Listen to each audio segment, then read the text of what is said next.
Welcome back to Bets and Regrets, where the bankroll's hanging on by a thread, but the confidence is still riding high. This week, the sports world refuses to slow down as the World Cup is down to the final few teams, with Spain punching its ticket yesterday to the championship round and Argentina joining them today after beating England 2-1. UFC's 329 delivered fireworks, and we're breaking down all the biggest moments from that card. We've also got some NFL news and just kind of notes from around the league.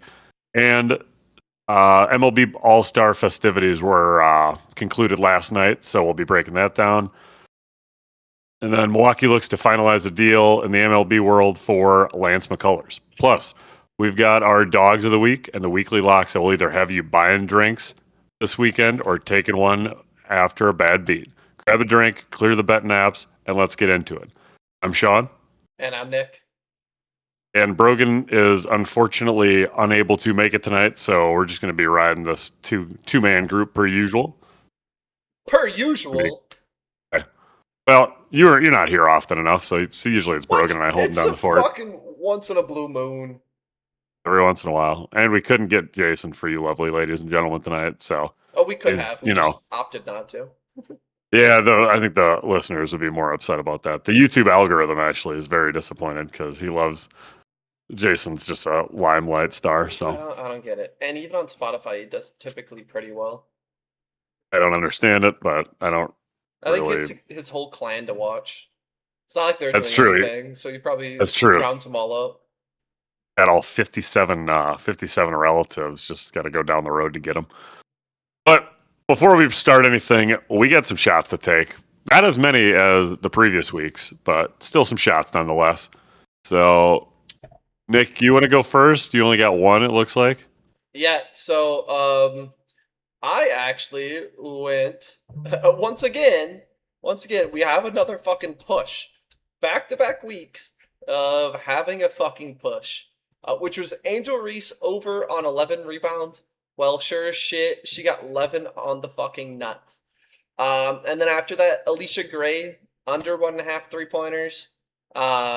She's fucking dog shit. That's why her line from when I first bet her till now just keeps going more and more and more to the negative. She hasn't hit more than 2 3-pointers since I bet on her to not hit 2 3-pointers like a month ago. So she's on a generational cold streak. Patty the Baddie fucking went out there and rolled. It was like what, a 30-second fight? Like something like that, yeah. Dude didn't even have to shower afterwards. He put in almost as much work as Max Holloway did.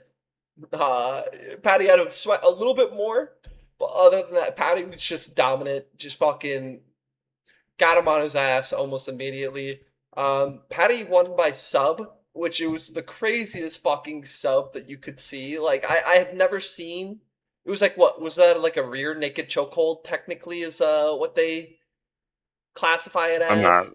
I'm not a jiu-jitsu guy. I just know that he got BSD. He had him, yeah, and like I don't even know how he is a submission expert. So Brogan, I will sing Brogan's praises even though he's not here. I think he got him at 5 or 6-1.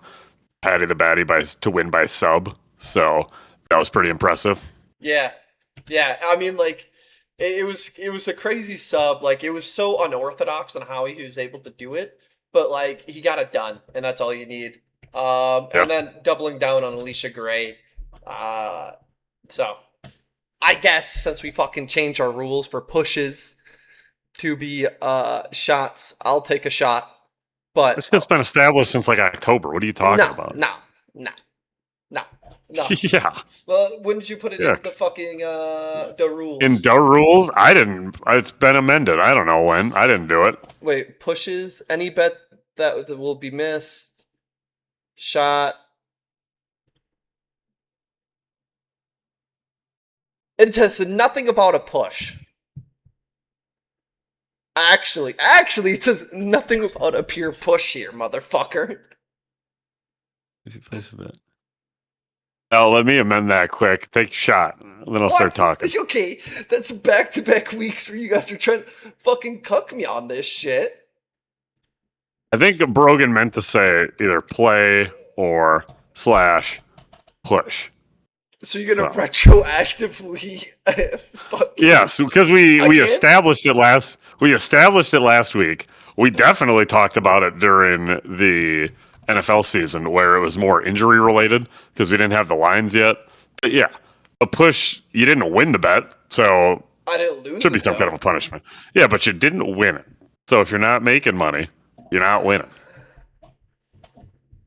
You got one. It's not like you got like six. Come on. I just really don't want to drink. Dude, the Captain Morgan just I've had this bottle's probably expired. I don't even know if this shit can expire. It doesn't go bad. You're fine. Dude, there's a 100% chance that all the plastic's like breaking down in it because I've had this bottle of Captain for so fucking long at this point. Is there an expiration? I'm kind of curious. You All can right. keep Well, going with your shit. while you look at that nonsense, I'll go on my stuff here. We got the weekly locks from last week for me. I went 2-2. Unfortunately, I keep betting soccer, but this time again, it does hit. Aside from like the Mexico money line that I had last week, everything's been looking up and up on that. World Cup wise, I did a money line parlay of Spain and Argentina. And while they were in the quarterfinals, surprise, surprise, they're both in the finals. So that hit. My Gable Stevenson, Corey Sandhagen parlay did not hit. We'll to break that one down in a minute, but Gable Stevenson took care of business within the first round. Corey Sandhagen did not. And then my last one was that hit was Robert Bobby Nux Whitaker, just straight up on the money line, and he won. I thought the dude, his opponent, stopped because he couldn't breathe or something out of his nose. But again, we'll talk about that here in a second.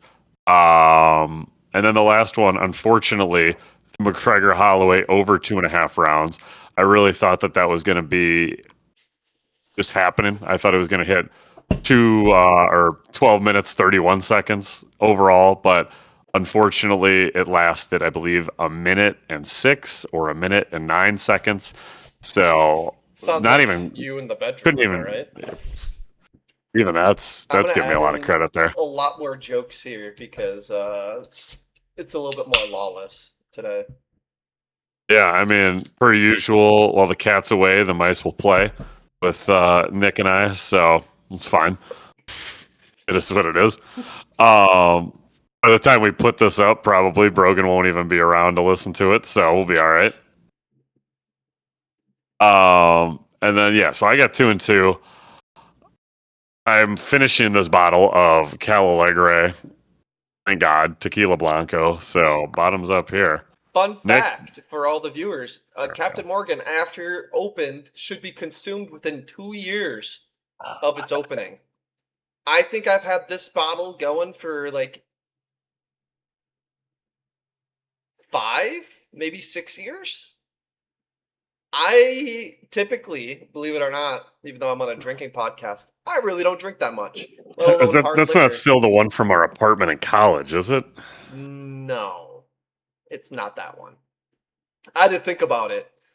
I think this is the one that you guys brought up to my place in Oshkosh. Oh, then that was from the that was last year. You're fine. Is it last year? Yeah, you're fine. Whoa. Do you see that? What? See that thing right there? Grammy. You see the kitty on right in front of my TV? I cannot. My eyes are not good, and oh, there we go. Yeah, blending into the environment per usual. Let's see here. While I take this last shot and just kind of suffer for the next 15 seconds, we'll kind of go on to some NFL news. Nick, do you think that there's a chance that Patrick Mahomes will be playing Week 1 this season? I'm seeing a lot about that. I think it would behoove the Chiefs, depending on where he why rush him back? I don't understand. Like, if he's not ready, he's not ready. If they think he's ready, then send him out. To me, it's just not really all too worth it. But if he's fucking ready and the doc says he's ready to go for it. I think it would just be a very surprisingly quick recovery from that. Yeah. Yeah, I would agree. There's no point in really risking it. I just wanted to bring up the NFL because we have it on the rundown, and this is a primarily NFL Can I podcast. can I But go on my can I go on my pedestal, Sean? go for it. Do what you got to do. Okay. Uh, so for all 12 listeners out there, 12 is generous. yeah, I know. I'm seeing so much hype. I'm gonna bring it up, Sean. I brought it up to you before the pod. Crying Caleb Williams. It's not Bears fans. Multiple teams around the league are putting him in like top 10 to top 5 conversations of quarterbacks. How do we feel about that? I can't quite give you the rankings of You the don't have to, quarterbacks, but but like I just off don't of a think. pure heat check. Well, I think he got extremely lucky with that last year, and I think it's going to kind of regress back to the mean in terms of the Bears' luck. Obviously, it's really hard to repeat and maintain that level of success in the NFL. I mean, look what we had with the Lions a couple of years ago, and then how quickly they decline. And each year that the Bears don't compete or like don't make the Super Bowl, it's just another year closer where they're going to have to pay the Iceman and all the other people around him that elevate him. And yeah, I think it'll be very interesting going forward. Again, if I they don't make a leap either in this year or next year, when do they have to start paying for that next contract? It's 2 years from now, right? Or they can extend him. no, yes, but the Bears were already talking about locking him up long term this year. Give them $1 billion. That's Tax what I'm everybody in the state of Chicago. That's genuinely what I hope the Bears don't collapse this year. I hope they do just good enough to stay around pretty generously around the 7 to 8 win range to give them just enough hope, thinking that crying Caleb Williams could be a good quarterback. And then they invest all the money into everything into him, and then he fucking does nothing again. Again, I liked Caleb Williams in college. I thought that he was kind of electric behind a bad offensive line. He's shown playmaker abilities. He's still relatively young. I don't like the Bears, so obviously I'm going to find some kind of narrative that fits my argument for why I don't think that he's going to be very good. And yeah, I mean, just eye test wise, he's gotten lucky. I don't see that luck continuing for an entire NFL career. I completely agree. What, 7 games this past season where they've won it in the fourth quarter, which statistically just doesn't happen very often. Like, they're going to regress back to the mean, and it's going to be delicious. I don't know if I'm betting Bears under. I don't know, but Well, there will be a little sneak peek. We're kind of giving you a little sneak peek right now for the NFL futures and kind of season previews for all 32 NFL teams coming. We got to really get that down sometime in August, I'd say. yeah, let's get that down in the next couple weeks. But I think the Bears line right now is at 9.5. That's an easy under. Once you get down to like 7.5, that's where I find it hard. 9.5, that's never gonna happen. You're not going to alt them for the worst record in the NFL. No, they're not gonna have the worst record in the NFL. No, Cardinals do exist, so Yeah, like I think that's a team that I'm just going to be betting against the spread, unless it's like a 2.5 score game or 2.5 scores, or like some of these teams that they might be playing might be favored by like 18 points. I don't know. These Cardinals are going to be fucking terrible from my rough deep dive into the early win totals for teams, but yeah, I mean the Bears are going to be second or third place. It's really going to depend on how much the little guy, Kyler Murray, can show his stuff in Minnesota, which, again, I don't think he's got it either, but we'll see. Only time will tell. I think Kyler Murray will outperform crying Caleb Williams this year. I don't even Zero bait. I think it's going to be If Kyler it's starts going to be two monkeys throwing shit at each other is what it's going to be. If Kyler starts every game this year, he will have, mark it down, better stats than crying Caleb Williams. Straight up. It's gonna be a mess. I think it's gonna be the Vikings and the Bears just slinging turds at each other. I think KOC is a very good coach. I also think Ben Johnson's a very good coach. Overrated. Not buying it. I think in terms of weapons, also the Vikings have much better weapons than the Bears have. Yeah. They get an old Aaron Jones there running back. It's over. And the Vikings have a pretty solid offensive line from what I remember. The Bears are kind of in shamble after everybody retired because they didn't want to play with Crying Caleb anymore. Including his starting left tackle or starting center and his number one wide receiver both wanted the fuck out of there so badly that one of them decided to retire. The other one demanded a trade. So yeah, it's tough times in the NFL. That's for sure for the city of Chicago. I'd be concerned if I was a Bears fan. You mean for everybody in Indiana? Sorry. Yeah, I guess the Indiana Bears fan or Indiana Bears. Yeah. The Gare Bears or whatever they're going to be. But I'd also be concerned, as I am, because I'm a Conor McGregor fan. I'm also pretty concerned about Conor McGregor and some of the unfortunates that happened at UFC 329 this past weekend. So that's we can just dive headfirst into that.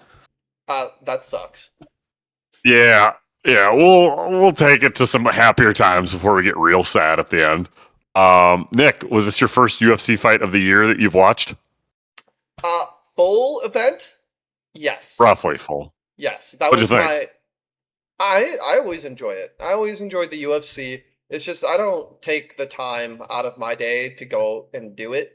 You know, if I lived next to you guys and you guys threw it on every Saturday night, like, yeah, I would make it a habit to come over to your place and bring some beers and go watch some UFC and whatever. All right, well, decline that job then. I do like it. I do like watching it. To watch it by myself is... I'm not that much of a fan to want to watch it by myself. It's peak male activity. I like watching. I just like reading the rundowns on it and like the reviews and whatever the fucking else, you know. Just kidding. Yeah, that's fair. But that's fair. Yeah, I'll go through some of the bigger fights here quick, and then you can feel free to step in because, again, you have thoughts and takes on this one because you watched it, or at least some of them. And then it starts to get a little hazy at the end for me. I know I got really bummed out. First one that I really was paying attention to was the Gable Stevenson fight. Did you watch that one, or were you kind of doing other shit? I remember that one. Yeah, I remember that one. Ish.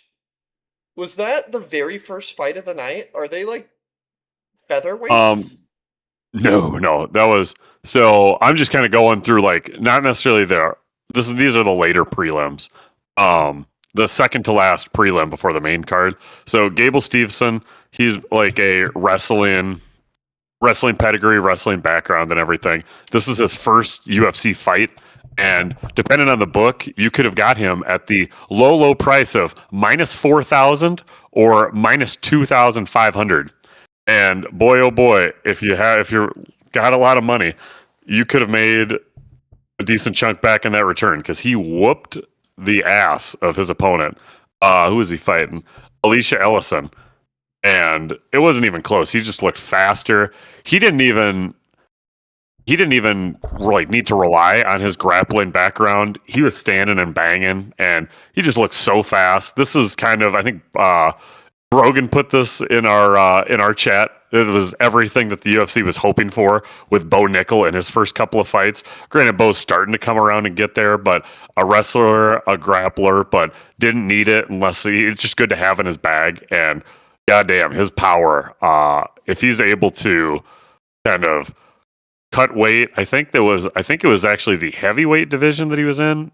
Yeah, heavyweight. If he's able to cut down, he could be, I would say, a definite contender for the light heavyweight championship. For sure. I mean, right now he's a contender for the heavyweight championship, obviously. Early on in his career, though, 4-0, but we've seen what they've done with the likes of Josh Hokett kind of ascending the ranks very fast. And the heavyweight division is definitely open for the taking. So hopefully they don't feed him Derek Lewis on a platter anytime soon. And yeah, that should be a good sign of things to come. I have nothing to add. All right. Then the next one, Nikita Krylov versus Robert Whitaker at the light heavyweight. So Robert Whitaker, famously, typically more of a middleweight guy, made the jump up to light heavyweight. Nikita Krylov was ranked. Bobby Knuckles obviously was unranked, but Bobby Knuckles, he was just throwing. He wasn't really taking a whole lot of damage. He took a little bit here and there, but mostly he was just giving it to Krylov any way you wanted. And I saw the stoppage. We had music and shit going, so I wasn't necessarily listening to the commentary. But I just thought that he kind of got him in the face, and I thought he like broke his nose, and it was just like a strict like pain tolerance thing that they had to stop the fight. But I guess he broke Nikita Krylov's jaw, from my understanding. So that's why the fight was stopped.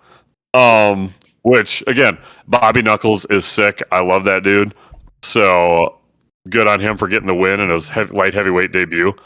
And yeah, dude's just a fucking stud. Next one, more of a fixed fight. We were all getting really drunk and hungry, so we needed to make a quick trip run. For those of you in the Midwest, especially Wisconsin, you know what I'm talking about. And missed this fight, and it happened in the first round of King Green and Terrence McKinney. A lot of speculation here that this one was kind of fixed because it was called in the literal last second of the first round, where I don't necessarily know how. I watched this time like multiple different times, and it's a very interesting stoppage, I guess. It looked like Terrence McKinney was doing all right, and then King Green kind of got him on the ropes a little bit. It looked like McKinney could have still defended himself. I'm not sure why the ref stopped it with a second to go, like before the start of round 2.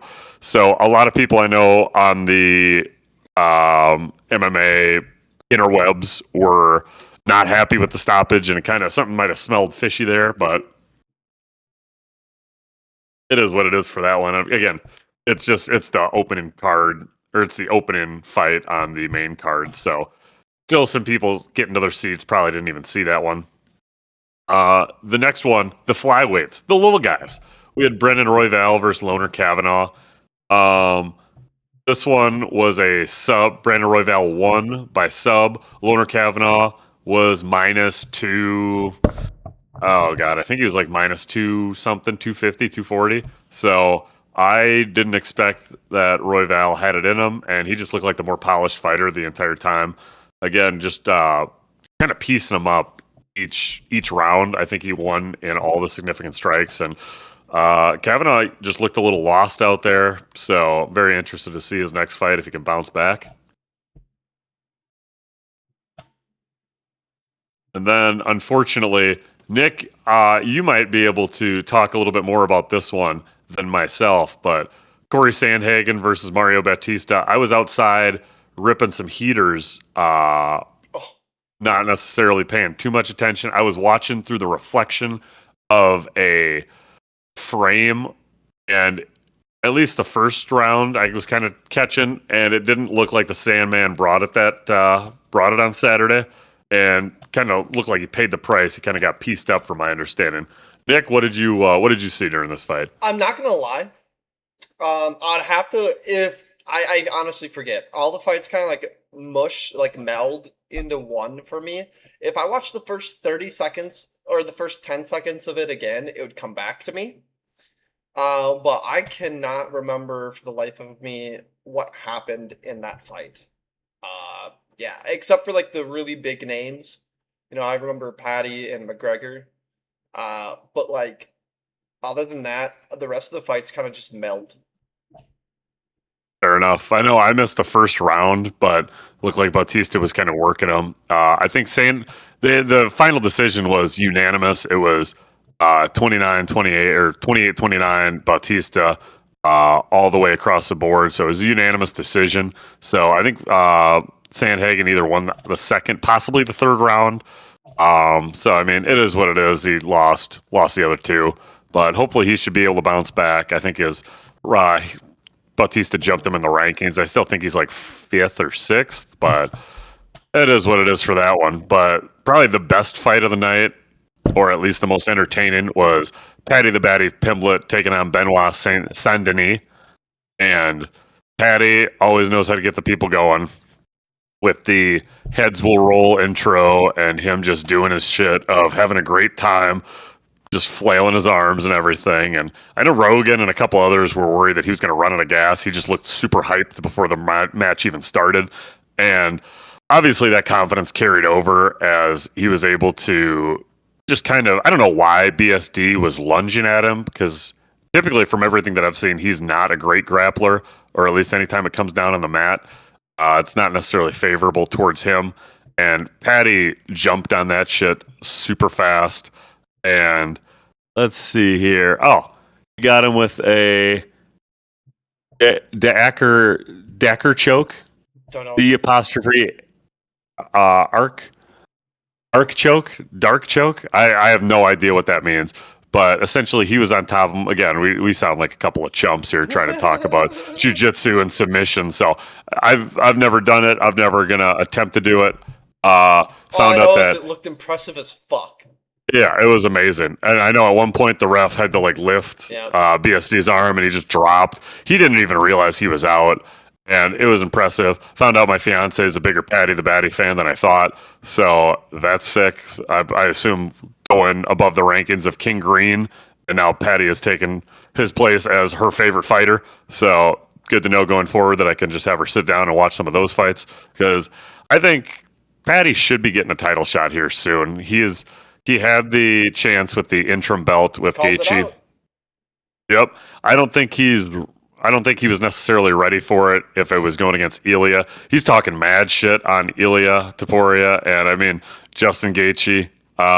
Again, I think that if it's Max at lightweight, if it's Gaethje at lightweight, or if it's Ilya, any of those 3 fights is going to be incredible to watch. Gaethje is a rising star, and I need to attach myself to that wagon and start betting on him more, and the profitability will come rather than attaching myself to, unfortunately, a falling star who got injured again, not the Giants, in the UFC, which brings us to the next part of the fight, where we had Conor McGregor taking on Max Holloway. And Conor boy, oh boy, ACL McGregor. It was an impressive walkout and an impressive about 3 seconds into the fight. Conor tried to land a pretty much flying head kick. Yep. And I think the issue there, from everything that I've seen from these medical internet doctors, where it looked like he blew out his ACL, essentially. And the stoppage was 1 minute and 9 seconds, I believe, into the fight or something. So the medical doctors were saying that, like, everything that they were seeing, the videos because again, people were saying that this fight was fixed, or McGregor was already injured going into it, but he didn't necessarily look right taking off his sweatpants and shit, but that could have just been an honest trip, because he was throwing that same exact like style of kick before, and it looked really, really good. The issue I think at hand, what happened was when he planted in the pre-fight and everything that they had on video, that coach was just standing stationary, whereas once he had that plant foot and started kicking, Max backed up and it narrowly missed his nose, which, I mean, if he's a couple inches closer, that could be a pretty lethal head kick, which if McGregor comes out and knocks him out in the first 5 seconds of the fight, that's some legendary shit. Unfortunately, have an exact 180 happen, and because Max was going away, his body was still moving forward, and that plant leg wasn't able to handle it, and he just kind of slipped, blew out his ACL. More than likely, it could be a meniscus thing, MCL. Still, no reports have happened, and I've been I've been looking this shit up every maybe once or twice a day. So that's a little interesting. The mat wasn't doing him any favors either, because I saw like Robert Whitaker was slipping and slide, and a couple other fighters weren't necessarily having the best footing. So I don't necessarily know if that's anything to go on to, but I think I was telling a couple people this at the function where I cannot think of anyone who's experienced the highest of highs and the lowest of lows quite like Conor McGregor. And it's sad that he got so much success early on at the beginning of his career, becoming a champion, double champion in those divisions, and then kind of getting a taste for the limelight. Unfortunately, having a substance abuse problem and leading to a lot of other allegedly domestic abuse problems, and just kind of not being able to get out of his own way, not necessarily having that kind of eye of the tiger, and his fighting career has faltered because of it, not training as hard, and when you're not training as hard, little things can happen. I know he said it multiple times in some of these pre-fight interviews where if you lose focus, it comes down from the top, or it comes from the top down, where if he's not focused, the people he's training with aren't going to be focused, and that's what happened. That's how he got hurt, at least broke his toes or feet in one of his camps. He had that unfortunate leg injury against Poirier, and everything just quite hasn't been the same for him. So wish him a speedy recovery. I believe he just turned 38 either yesterday or today, and more than likely he'll be fighting again, he says, which unfortunately I don't know if I can back him anymore. I've been really pretty solid on having the guys that are past their prime, fading them, whether it's I'm blanking on some of these names. I know if Brogan were here, he'd be able to help me. Oh, like Tony Ferguson. Tony Ferguson was somebody that I made a lot of money betting against at the tail end of his career, and a couple others. So you just kind of hate to see it, and just wish that he would have kind of put his gloves down in the middle of the octagon after that fight. But it is what it is. Nick, what are your thoughts? Yeah, it's really tough to watch these people as they get older. I mean, as you get older, the more likelihood of you getting injured goes through the roof.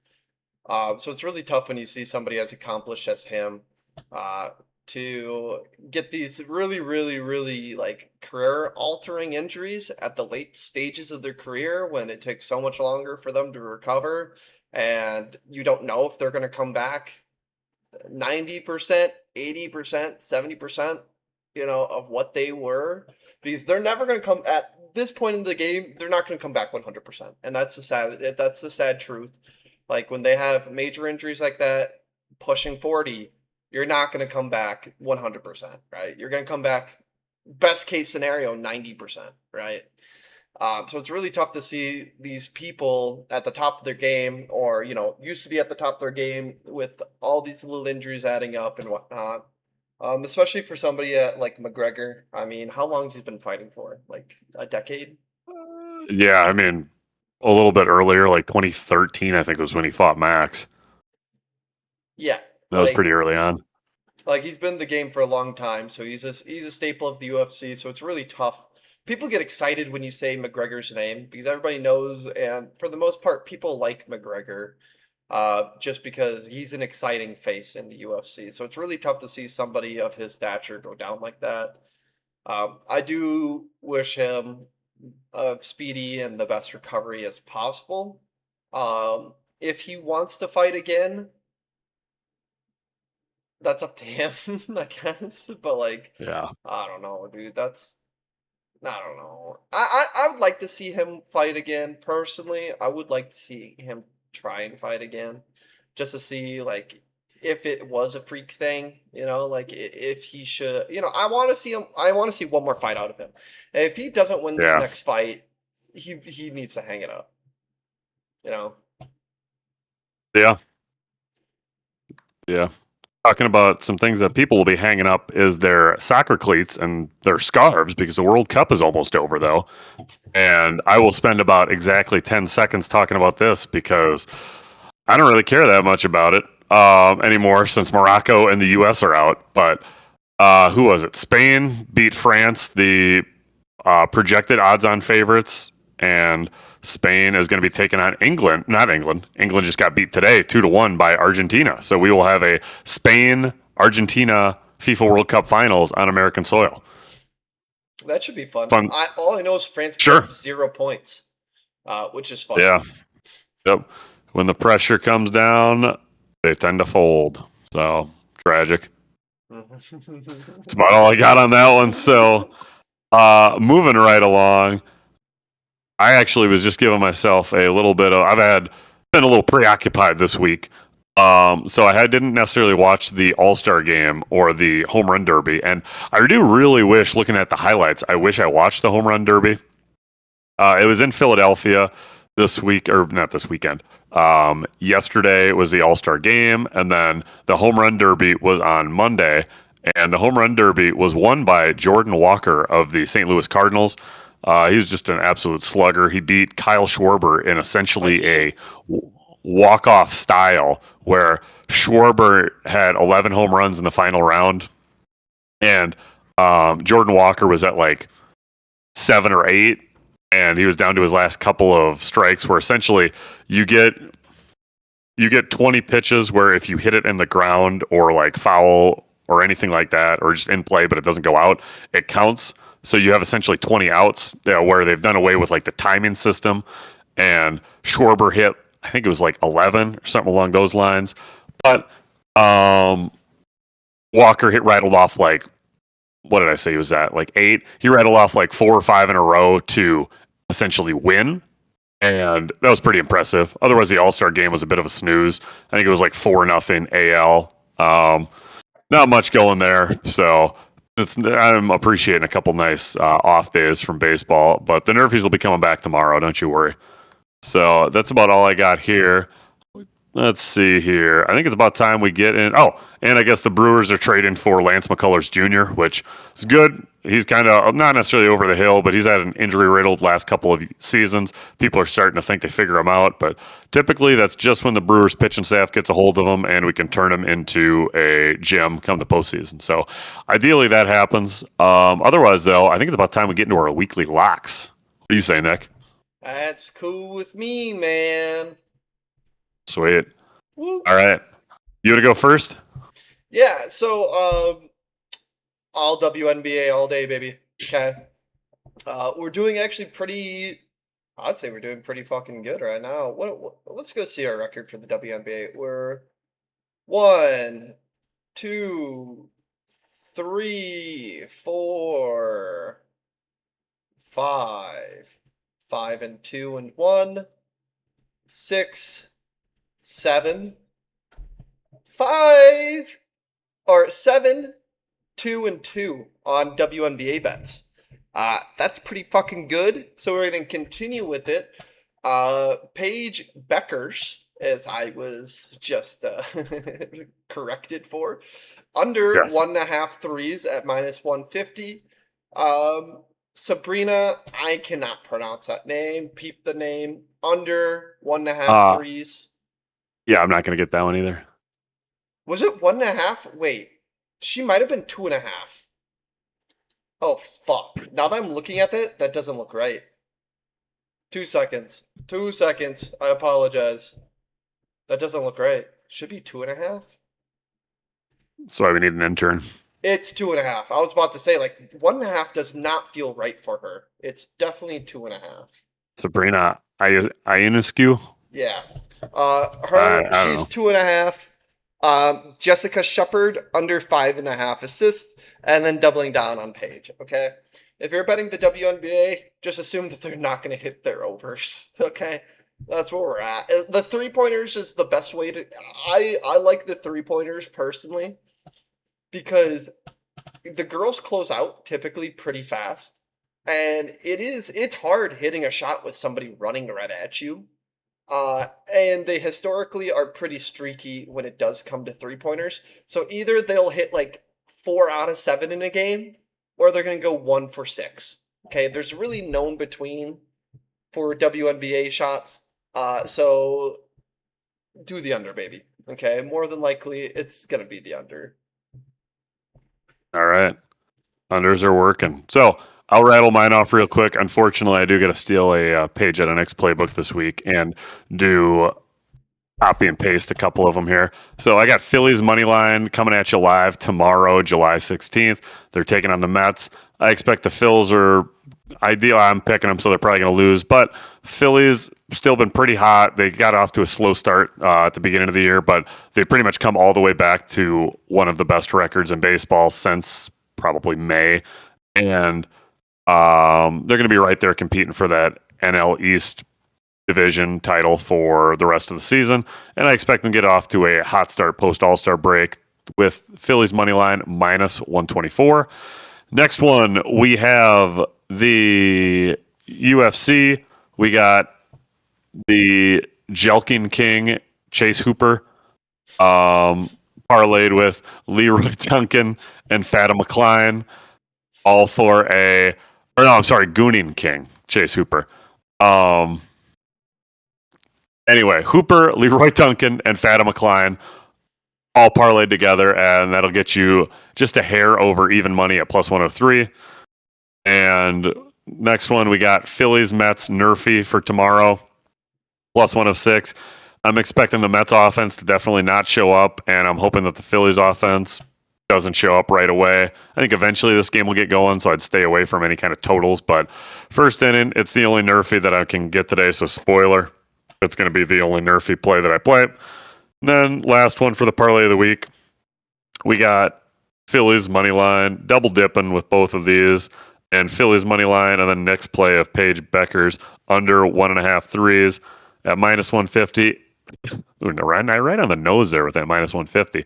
Yeah, You'll get +194, so almost 2-to-1 odds there. And then I guess we should have said this before, but Nick, do you have any dogs this week? I ain't got no dogs. No dogs. No All right. dogs. I got a couple here. I got Kamaru Usman taking on Dricus du Plessis. I got excuse me. I got Usman money line. He's the dog here, former champ. Granted, it's going to be a title fight for not title fight, but what am I trying to say here? A fight of two former champions at the middleweight division. Or maybe Usman is welterweight. I can't remember. Regardless, we're still going to ride with Usman. I think he's going to have a lot more takedowns. I don't think Dricus is going to be able to defend that as much, and might even get a submission win here. I don't know. And then the last one to kind of just hedge, just because you truly don't know what you're going to get from Dricus. I have UFC decision of du Plessis decision by either really big hammer or falling piano at +1,500. So roughly, those odds aren't quite given yet, but Dricus doesn't know what he's going to do. Usman sure as hell doesn't know what he's going to do. So look for him to pull out a piano, possibly a folding chair. Nobody really knows. What did he say in the video that I just sent you? He could draw a hole in the middle of the ring, and his opponent could fall in it, a la like Bugs Bunny cartoon style. So it should be a fun fight regardless. I do love Dricus fighting. So he's the favorite, so he'll probably win. But look for an Usman moneyline play there at almost 2-to-1 as well. So Nick, you got anything else? No, I don't got anything besides I have a nice little kitty on me. Right there. You see the kitty? Say hi, Miss Grum. Sean, say hi to the kitty. What up, cat? Grum, are you gonna say hi back? No, she's not. She's kind of shy. Yeah. She's also shy of the camera. I get it. My cat's the same way. Yeah. No, I got nothing to add. I got nothing to add besides more hatred for the Bears. So. Well, we'll be getting that all out in a full breakdown for the NFL offseason coming soon here. But that's the card for the week. Some bets will cash, some will turn into regrets. Either way, we ride. Make sure you're subscribed, and we'll be back breaking it all down next week. Bet smart, and if it misses, take the shot. Bye. See ya.